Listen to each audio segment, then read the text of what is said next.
It seems to me one thing that stands out a little bit, Brent, is the VIX is kind of waking up today, not in a huge way, but yesterday VIX was really quiet despite some of those isolated trades like Robinhood and MicroStrategy and others like Open2 getting hit.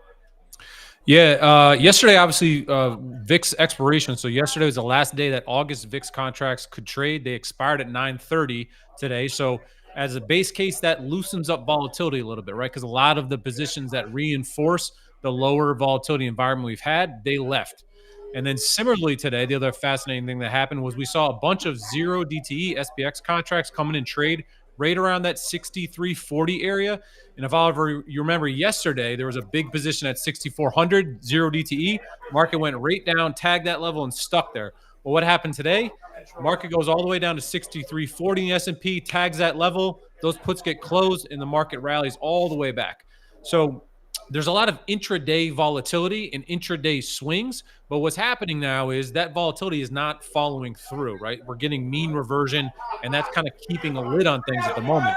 But to your point, VIX broke out a little bit this morning. When you look at fixed strike volatility, that's how volatility is changing on a strike-by-strike basis in the S&P. It's actually pretty quiet right now, and so there's a lot of churn. There's a lot of anticipation about the Fed on Friday and NVIDIA next week. But so far, this volatility is remaining contained, and it seems more about simply adjusting short-term adjustments as opposed to like kind of a full panic, which could ensue if Powell upsets things and NVIDIA earnings aren't very good. A lot of stock-specific stuff, it seems like, is the way we can describe some of this, Brent, which is equity-specific weakness.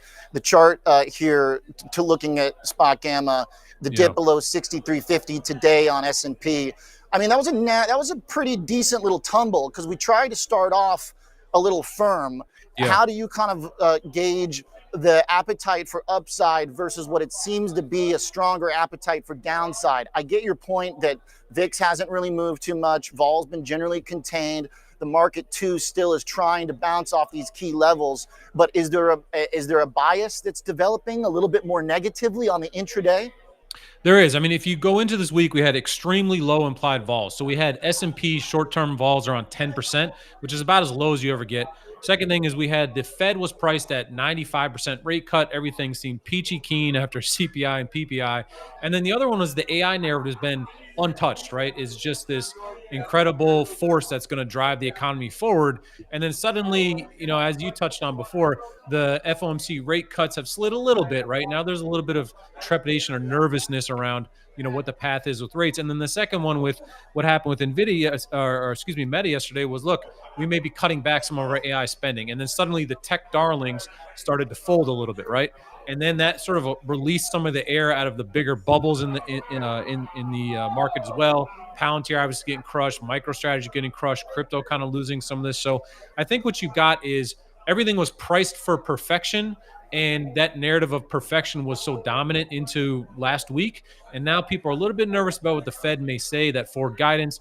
NVIDIA, if you look at the change in skew for NVIDIA earnings, there's a real pickup to downside implied vols. It's not massive, but there's definitely now some concern about what NVIDIA may say. Maybe NVIDIA guides a little bit lower, just says, hey, our earnings are still great, but we are a little bit worried, as opposed to just crushing every single quarter, right? So, by the way, it's not for lack of action, Brent. I'm looking at your options volume right now. I mean, 3 million on NVIDIA still. So people are in there, and it doesn't seem like they're losing too much confidence, I guess, despite the last 2 days. Yeah, excuse me on that too, because Palantir at 2.4 million contracts is a massive amount of volume. I mean, absolutely massive amount of volume. And so, there's a lot of kind of like momentum trading, I think, in these names. People making short-term bets, swinging stuff around a lot, but we're not seeing people, if you looked at our Float Patrol report this morning, you're not seeing people put a stake in the ground, right? We didn't see huge, longer dated positions come in Palantir when the stock dropped a lot yesterday. I'm talking about buy side positions. We're not seeing people trying to establish, stick their necks out, in other words, into these data points over the next couple of days. And so you're going to sum it all up again. It's like, look, we were priced for absolute perfection until last week. Now people are hedging some of these events in the short term. We could easily get a benign Powell, right, and NVIDIA sales that are in line. And I think we're right back at 6,500 by the end of September. Brent, I'm going to look back in the S&Ps. I think the stock-specific commentary, very relevant, very true. A lot of it seems like it does hinge on NVIDIA. but I'm pulling up your GEX levels here on the Yeah. intraday so we can take a closer look. If Cool. you're an index trader, if you're thinking about it on the S&P level, at what point do you start to get a little bit nervous? And maybe by the flip side is what would be impressive ground if we could reclaim it? Our risk off number this morning was 6,400. That's the level that we were looking at. And we talk so much about zero DT options, right? And Oliver, if you scroll along the bottom chart there, you can grab that teal circle at 3 o'clock. You can wind that back to 9:30. Okay. You just drag Yep. that to your left, and we Yep. replay the market, right? You can see down around Okay. 63.40. There's no positions. There's nothing on your bar chart there, right? See that? Right. Nothing over here. Right. So tick forward just a little bit, go to about 10 o'clock, and you're going to see I huge see. positions right there, right? You see people start getting ahead of it, basically trying to play that 63.50 right. level as soon as we soften up.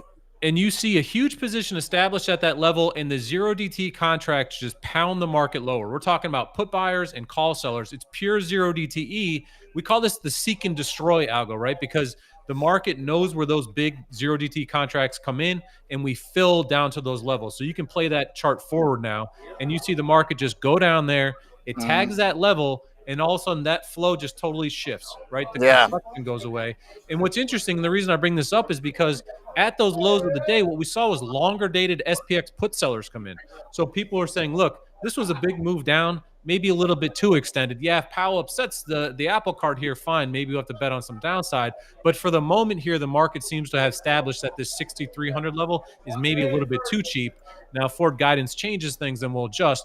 But in terms of vols and in terms of the way that people reacted to the lows, it seemed like there were some dip buyers of the non. Pretty quick to buy the dip down there. To your point, by the way, this is a fun tool to go and watch what happened throughout the day via the options positioning. They come in, they buy the dip there. Once you get to that big gamma wall down at 63.50, 40, high 40s, and this is a nice pop here. The question, I guess, Brent, is one, and we only got a minute here. This is kind of an impossible one to answer, which is how do you know when to bail after these kind of gamma bounces if you're trying to scalp intraday? But the other thing I would say, if folks have not gotten out of the buy the dip trade yet this afternoon, it's a decent intraday chart when you can see kind of these higher highs creeping in. That hit there at 2 p.m. right before we came on air wasn't great because it put in that intraday lower low, but it still is a decent daily chart here. Especially it seems like if we could touch 6,400 by the end of the day. Yeah, and it's going to be look, it's up to Powell to sort of like lose the narrative, right? I think people want the market to go higher, they're positioned for the market to go higher, and you got to force them out of these trades, right? You got to force them to run ahead. And the deal here is that, look, when risk flares, if Powell says, hey, we may not cut or we're going to reduce the number of cuts you should expect, those zero DT people, they fade, right? They're not there. And so you got to keep watching this 6,400 level. I think we probably recapture it today into tomorrow. But through Powell, like if we lose that 6,400 level, that's where I think risk really starts to percolate. And that's where I think you could see the VIX shift to 20 pretty rapidly.